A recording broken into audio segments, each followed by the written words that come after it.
I'm Dr. David Bernstein, and welcome back to our series, 25 Tips for Working with Modes. Now, last time we talked about how you can do a dance, a kind of tango dance, where you move effortlessly from focusing on strengths to focusing on modes and back again. And today we're going to talk about a really fundamental issue when you start to bring strengths into therapy. And that is, who is the agent of change in therapy? Are you the agent of change? Is the therapist? Is the patient the agent of change? And that brings us to today's topic: more is less, and less is more. So, who is the change agent in therapy? Well, when you start to work with a strengths-based approach, it's fundamentally about empowering the patient, right? It's about, shining a light on their positive qualities and getting them to use them more. And so, it really raises fundamental questions then, if you're empowering the patient about, who is the agent of change? Is it the patient who is the agent of change? Is it you the agent of change? So who is the agent of change? Well, let me start by presenting a certain scenario. Maybe this is a scenario that you've experienced, in your professional work. Have you ever had a patient come to you for therapy and, within a very short period of time, essentially say to you, "Fix me, fix me"? Now, this message sometimes may be quite open or overt. Sometimes it's more subtle. But the message is very clear. The patient is dissatisfied and you're not doing enough to fix him. Maybe the patient, let's say, is, procrastinating. There's a chronic procrastinator and, isn't getting his work done quickly enough at work, or, he's putting off doing chores at home and his wife is getting frustrated with him, So the patient is giving you that message, "Fix me." And, how is that for you? If you think back to situations in, your professional life where you may have, experienced that message from patients, how has that been for you? Well, I think for some of us it can be frustrating, it can be irritating. But I think there's another side to it, which is I think that sometimes there is a side of us that can kind of buy into it, that sees it, as also as our job to fix patients. And why is that? Well, because of our own modes. And let's take a look at what some of the most common modes are in therapists. Well, I think the most common mode is the demanding parent mode. Many of us have this mode, and sometimes very, very strongly. And so we tend to put a lot of pressure on ourselves to help patients, right? We want to help patients improve their lives. And when, that change is not occurring or not occurring quickly enough, we can feel very disappointed in ourselves, and maybe even put more pressure on ourselves. Now, what about when a patient comes to us with this message of "fix me"? Well, you can imagine that for many of us, then our demanding parent mode goes into overdrive. And when it does, then that we may feel that it's very important for us to comply with the patient's demands, the demands to fix him. And that's our compliance surrender mode. And then what occurs? We try harder and harder and harder to fix the patient. And then what happens? Does that satisfy the patient? Well, no, usually not, almost never. In fact, the patient just comes with more and more demands and more dissatisfaction, and we put more and more pressure on ourselves and work harder and harder. And then we come to a point where suddenly we realize that we are working a lot harder than the patient, right? That's often an important moment where we realize there's something going on here. Well, if that is occurring, then usually we're caught up in this kind of a cycle. And why is this occurring? Because implicitly the patient's message when he says "fix me" is, you, therapist, are the change agent, right? And if there's a side of us that buys into that, then in effect we're saying, yeah, I agree, you're right, I am the change agent. And fundamentally, I think this is an illusion. I really think that we can't fix people and we can't make people change. I think the process is a little different than that. Now, I also think there's another mode that comes into play here in us and some of us as therapists, and that's a kind of hero mode or rescuer mode, which is a kind of version of the self-aggrandizer mode. This is a side of us that feels like, we have to be the hero and rescue people. And, many of us developed this mode as children, and I know I developed it as a child. In my own family, I had the role of the family hero or the family rescuer. Now, to some degree, this can be a positive motivation in therapy if it gives you, some feeling like, I can help people. I have the ability to help people. It can give you some self-confidence in our work. But if it goes too far, again, then we claim the mantle of the change agent. The patient comes to us and says, fix me. And then, we say, okay, challenge accepted. Here I am, I'm the hero, I'm the rescuer.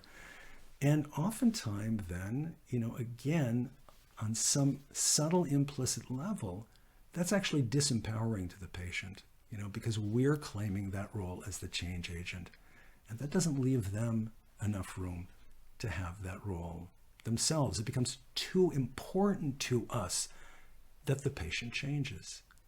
Okay, now, what's the way out of this? Well, the first thing is to just simply become aware of and accept your own modes. Accept the fact that you have modes like this if you do.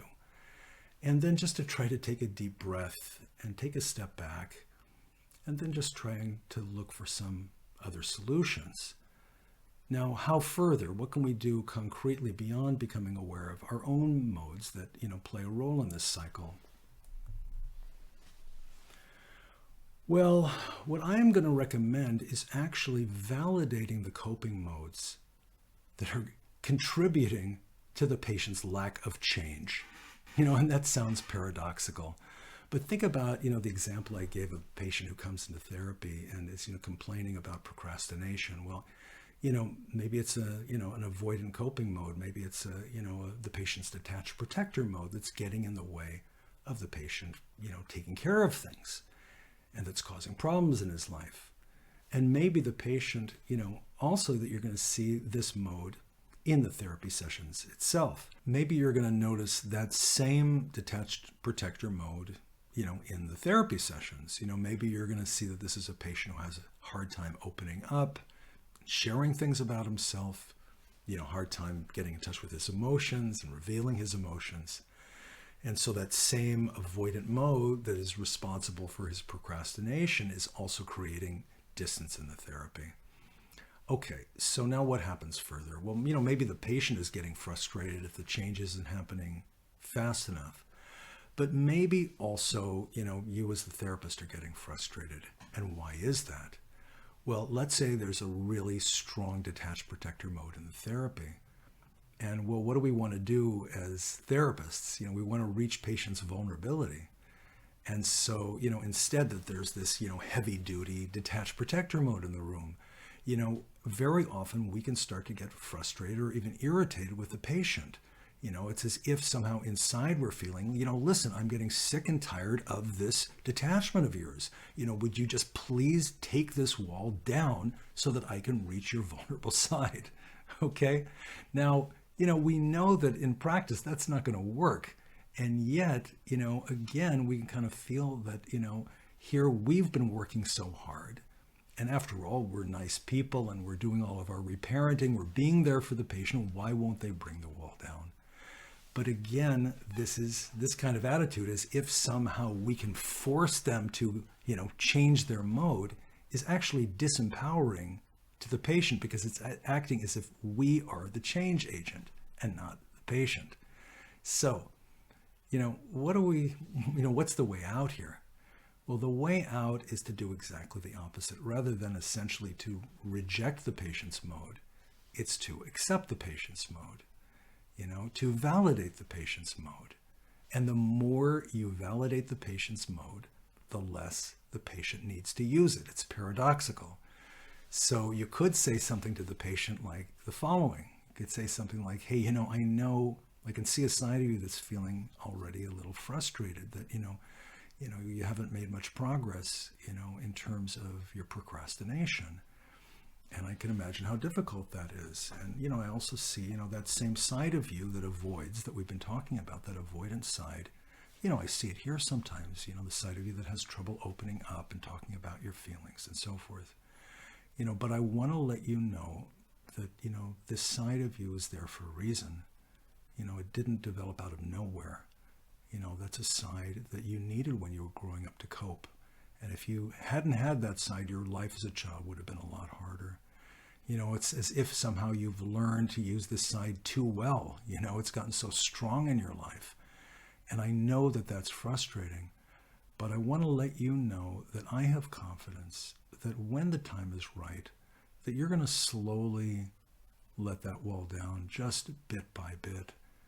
And, you know, I want to let you know that I know that that process may take a while, but that I'm going to be here with you through that whole process. Okay, that's a very different message. This is an empowering message. And why is that? It's saying, I accept your mode. It has the right to be there. And it's also giving the patient the message that when the patient is ready, that the patient can start to change. And I believe that really it's the patient who has that capability within himself or herself to change. You know, there are certain things that we can do that can facilitate the process. But in essence, by accepting the patient's mode, you're actually making room for the patient to begin to contemplate making a change.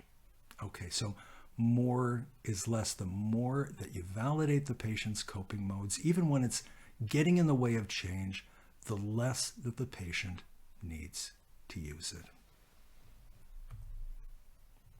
Okay.